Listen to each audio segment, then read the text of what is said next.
Aquarius, tignan po natin kung ano yung mensahe para sa'yo ngayong next 15 days. Okay, tignan po natin.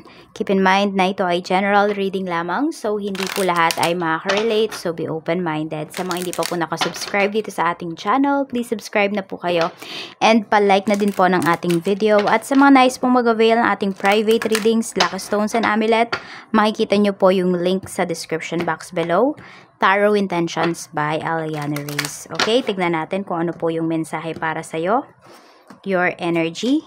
So, expect powerful change. May mga pagbabago dito. So, pwedeng maninibago yung mga tao sa'yo. Kasi, ayun, Aquarius, pwedeng may mga tao ka dito na kinat na sa life mo. So, ayan, pwede rin kasi na ito, parang bagong ikaw. Ayan po, mas powerful. No, not mas powerful, pwede rin, siguro mas wise, ayan, I might say, na mas wise ka ngayong susunod na 15 days na ito. Tignan natin yung energy around you. Luck is on your side. So, ganito, madami Aquarius na parang pag nadidikit ka sa ibang tao, medyo nalilipat sa kanila yung swerte.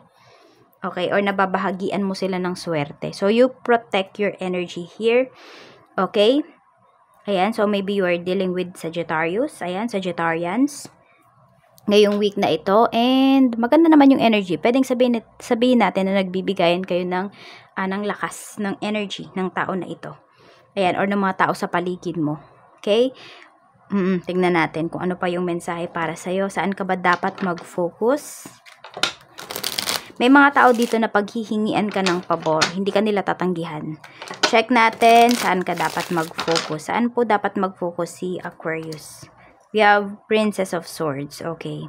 Focus ka sa mga bagay na need mong i-explore, sa mga bagay na need mo pang malaman. So, Aquarius, di ba? Hindi naman lahat ng bagay alam mo. So, ayan po. Diyan ka mag-focus sa, sabihin natin, sa weakness mo. Siyempre, para maging strength mo siya soon. Check natin ano ba yung dapat mo nang i-let go. Ikat, ngayong week, ngayong 15 days na ito, Ace of Wands. So, yung iba sa inyo, more on cut nyo muna yung mga pag-travels po ninyo. Bawasan ninyo. Yan, yung iba naman sa inyo, medyo iwasan ninyong mag-overthink dito. Yan. Yung iba kasi sa inyo, di ba may mga wishes kayo, may mga minamanifest kayo, masyado niya siyang iniisip. Aquarius. Kaya minsan na nabablock yung energy. Yun yung nangyayari. Tignan natin pagdating sa mga single natin. Okay, sa mga single natin Aquarius, we have Six of Pentacles. Okay? So more on yung iba po sa inyo, focus kayo ngayon kung paano ba kayo makakapagbigay. Focus kayo pwedeng sa finances, ganyan. Focus kayo sa family kasi pwedeng meron dito mga breadwinners po kayo. So, yun. Parang ano ba yung mapoprovide mo for your family? So, pwedeng yun yung iniisip mo ngayon. Kung hindi naman kayo yung breadwinner, kung paano kayo makakatulong sa iba. Parang ganyan. More on charity works yung nakikita ko dito. Tignan natin sa mga single mom at single dad natin. We have the Emperor. Okay. So, meron dito, medyo kinokontrol nyo talaga yung feelings po ninyo. Okay. So, pwedeng hindi kayo masyadong nagpapakatotoo sa nararamdaman ninyo towards sa isang tao. Baka merong, sabihin natin, may isang tao dito na, okay, nagigets kita. Kasi nga, syempre, hindi na lang naman yung sarili mo inisip mo, pati yung sa anak mo or sa mga anak mo. Kaya nakikita ko dito talagang focus kayo. Kaya yun, parang sinasantabi mo muna yung, sabi natin, yung nararamdaman mo. Kung meron mang isang tao dito na lumalapit sa'yo. Yan. Kasi iniisip mo yung mga anak mo, ganyan. Ikaw na yung umiiwas dito. More on yun yung nakikita ko dito. Tignan natin. Pero kasi kung sino man yung kadil mo na to, parang hindi siya titigil hanggat hindi mo siya sinasagot. Pwedeng ganon. Or hindi siya titigil hanggat hanggat walang nangyayari, 'di ba? Dun sa connection ninyo. Check natin. Seryoso ba yan sa'yo? Yes, seryoso siya sa'yo. And matutulungan ka niyan financially. Or sabihin natin, magkakatulungan kayo financially nitong taong ito. Sa mga byuda at byuda naman po, Spirit Guide, we have, ayan, Two of Swords. Marami sa inyo, happy na kayo dito na mag-isa kayo. Happy na kayo na, kunwari, mga anak, mga apo, nyo na lang yung inaalagaan ninyo. Pwedeng may lumalapit pero nakaano kagad yung sword ninyo eh. wala eh, parang kinakat nyo kaagad. Yun yung pinapakita dito. Sa mga talking stage naman po. Sa mga talking stage natin, ayan, yung kausap mo, hindi yan nagsasabi sa'yo ng totoo. Mag-ingat kayo kasi baka yung kausap ninyo, scammer. Or tama ba, poser, ganun.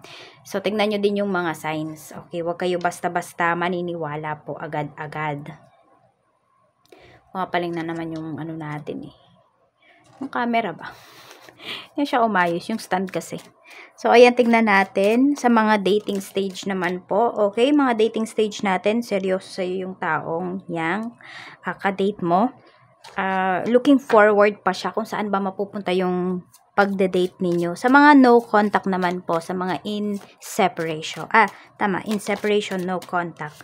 Tignan natin, okay? Ko-contact pa ba siya?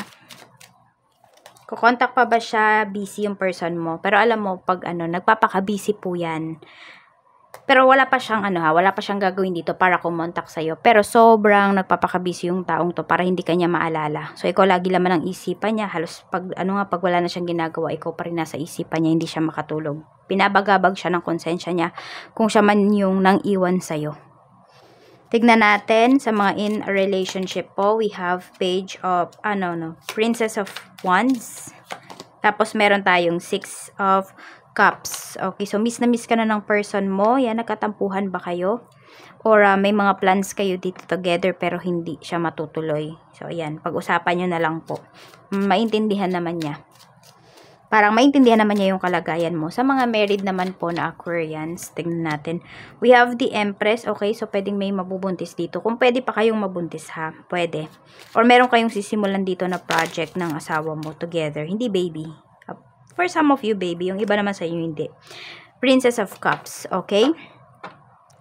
At kung meron naman dito, mabubuntis sa loob ng 15 days na yan, or kung kailan nyo man ito mapanood, is pwede po na kung, ayan, mataas yung chance na babae yung anak ninyo. Pero hindi lahat sa inyo ha. Siyempre, magpaano pa rin kayo, magpa-ultrasound kayo. Tignan natin. Okay, we have Seven of Swords. Okay. So, meron pala dito nag-iimbestiga. Nag-iimbestiga kayo sa asawa ninyo. Aquarius, parang hindi kayo panatag dun sa mga sinasabi niya. Okay, pwede rin naman na meron dito parang nangunguna. Okay, parang meron kasi hindi nagsasabi ng plans. So, parang uunahan nyo na siya. Basta ganun, parang may pang-stock na pinapakita dito at the same time. Tignan natin sa kaperahan mo, kamusta? Kamusta po ang kaperahan, Spirit Guide? Ang kaperahan mo naman ngayon ay Queen of Swords. So, maging direct ka lang talaga sa mga gastusin mo ngayong 15 days na ito. Maging practical at yun, mukhang may hinihintay kayo dito na na pera. So, nagkagalit na yung iba sa inyo, Aquarius. Pwedeng may nanghiram sa inyo tapos hindi pa rin siya nagbabayad. So, pwedeng singilin nyo na. Ayan. Tignan natin pagdating sa new source of income, mayroon ba? Okay, so sali kayo sa mga organizations, mga ganyan, or anumang mga groups ito. Kasi pwedeng kumita po kayo ng pera dyan. Okay? So, kailangan mo is connection. Yan, para magkaroon ka rin ng new source of income. How to improve your finances, Knight of Wands. Huwag kayong matakot talaga na makisalamuha sa mga tao. Huwag kayong matakot na parang it's either humingi ng favor or magbigay din naman ng favor at the same time. Check natin pagdating sa career mo. Kamusta yung career mo? Yung career mo, Ace of Swords, may promotion na naghihintay sa'yo dito. Pwede rin naman kung kayo ay naghahanap ng trabaho, pwede kayong matanggap nitong 15 days na ito. So, napakaganda ha. Open yung opportunity para sa inyo regarding sa career ninyo. Kaya, i-pursue nyo talaga yung mga gusto ninyong i-pursue nitong darating na 15 days na ito. Or kung kailan nyo nga po ito mapanood. Check natin sa mga gustong mag-start ng business. Medyo may struggle ka dito. Pag-isipan mo munang mabuti. Kasi yung mga tao sa paligid mo, pwedeng hindi sila talaga okay. Nakasuporta sila kasi parang fake yung support na binibigay nila sa'yo. So, pag-isipan mo yan. Sa mga may current business naman, kamusta? Napakaganda. Nitong 15 days na to, hahakot talaga kayo ng hahakot ng kita. Sa mga nalulugi po yung business, dapat pa bang ipagpatuloy? Okay, King of Wands. Mahal na mahal mo yung business mo na to. Tingnan natin.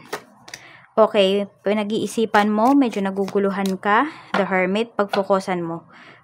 mababawi mo pa yan, mababawi pa. Gaganda pa yan, sisigla pa yung business mo. Kailangan lang talaga pagfokusan mo. Maybe, hindi ko alam kung dalawa ba yung business ninyo or nagtatrabaho kayo tapos meron pa kayong business. So, mamili ka na lang dito, ano ba yung pagfokusan mo? Ano ba yung mas nag-gain ka ng finances ngayon, ng pera ngayon? Yung business mo ba or yung career mo? I mean, yung business mo ba or yung work mo? Check natin. We have box. So, pwedeng may mga marireceive kayo ng mga balikbayan boxes, mga parcels ngayong week na ito. Pwede rin may magre-regalo sa inyo. We have doctor. Okay? At meron tayo ditong elevator. So, meron dito, pwedeng magpapa-check up. For some of you naman po, pwede na yung mga gastusin ninyo sa hospital. If meron mang family members na hospital, pwede po yan na parang masi-zero siya. Ayan, may mga benefits kayo na makikita dito, makukuha. May mga tao din na tutulong po sa inyo. At ito, kung meron kayong sakit, ayan.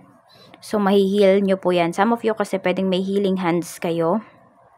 Yung iba naman po sa inyo, Aquarius, pwede na, ayun, unti-unti na kayo makaka-recover kung kayo po ay nagkasakit. So, ayan lang po yung mensahe para sa inyo ngayong next 15 days. Mag-iingat po kayo always and more blessings to come. Bye-bye!